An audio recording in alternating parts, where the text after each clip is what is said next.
you know, like I said, we're not legacy people. My husband and I have neither of us have ever had a camping experience like our children have had.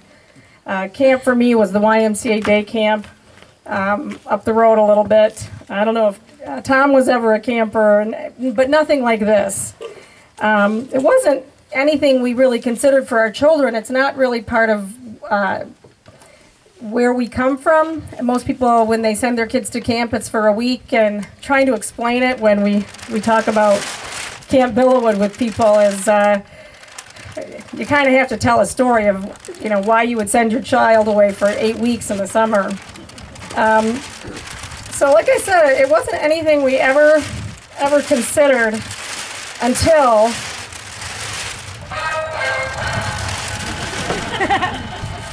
I met a woman named Kathy Zagel. Some of you know Kathy. Kathy Zagel is David Huggins' mother.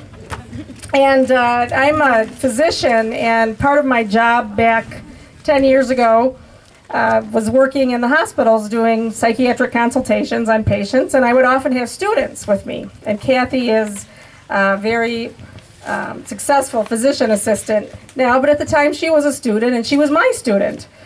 And Kathy, as those of you who know her, is very shy. No, she likes to talk, and we shared a lot about our kids and our situations and our family, and she told me everything about Camp Bil-O-Wood, and it was so much a part of who she was and what it had done for David that she told me a lot about it. And I had told her about my family. Will actually has an older brother.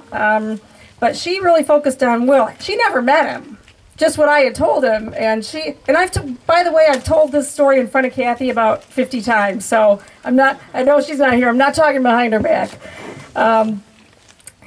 But she said, "Oh, I think Will would love it. Will would love this. I can just tell."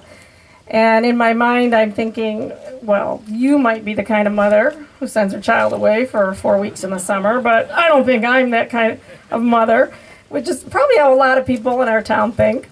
But she kept at it, and finally one day she came, 10 years ago, it was still VHS. She handed me a video cassette. She said, just have Will watch it, okay, and tell me what he says. And I brought it home, and I said, Will, please watch this, so I can tell this very nice lady, Kathy, that you watched it, okay? I told him, I'm really not interested in sending you away for 4 weeks in the summer, but just watch it so I can say you did. And so he put it in, the VCR, and he sat, and he raptly attended to it. It was about 20 minutes long, and it stopped, and he looked at me, and he said, I want to go there. And I said, oh, wow, okay. And we kept talking about it, and I said, okay, now, you know, if it doesn't work out, if anything weird happens, or if, you know, I'll come get you. The minute you call, I'll come, I promise. And the first year he came for the second half, and he was 9 years old. And first thing after greeting him Friday night, and, you know, giving each other a big hug, he said, I'm coming for 8 weeks next year. And he has ever since.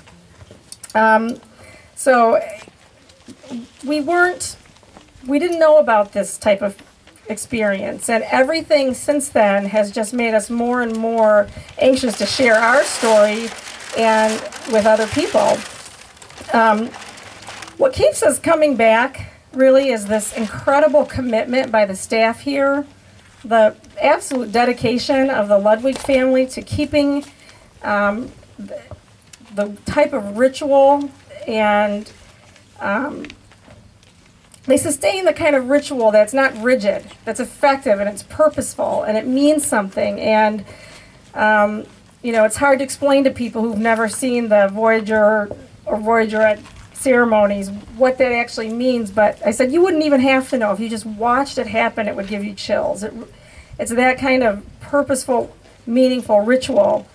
But the other thing is that every year that Will's come, and now Marie's been here, they come back different and more mature. And we like to joke that you know, with Will, it would, you know, the first time it lasted about a half hour, and then he snapped back. And then every year it's lasted a little longer, and what we notice is really the maturity and this outwardness that you hope for in your kids. And it wasn't like there was a problem to begin with, but just to watch that happen. And I just remember the first couple of years looking around at the counselors and the staff and thinking, these are the kind of people I want my children looking up to.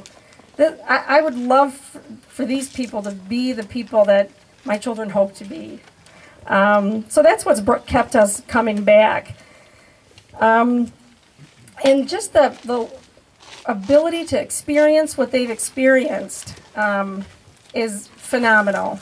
By the time I think any of these campers have been on the Winnebago or have gone down the Emerald Circle trip, they've probably had more wilderness experience than 95% of people in this country will ever have. I can tell you, I've never experienced even anything close to it. And I mean, I hope to some. I really love to. But to have that as part of what you've known and what you've grown up with is really phenomenal, and I think it changes you as a person. So my conclusion from all this, and this is the conclusion. No more sound effects, Will.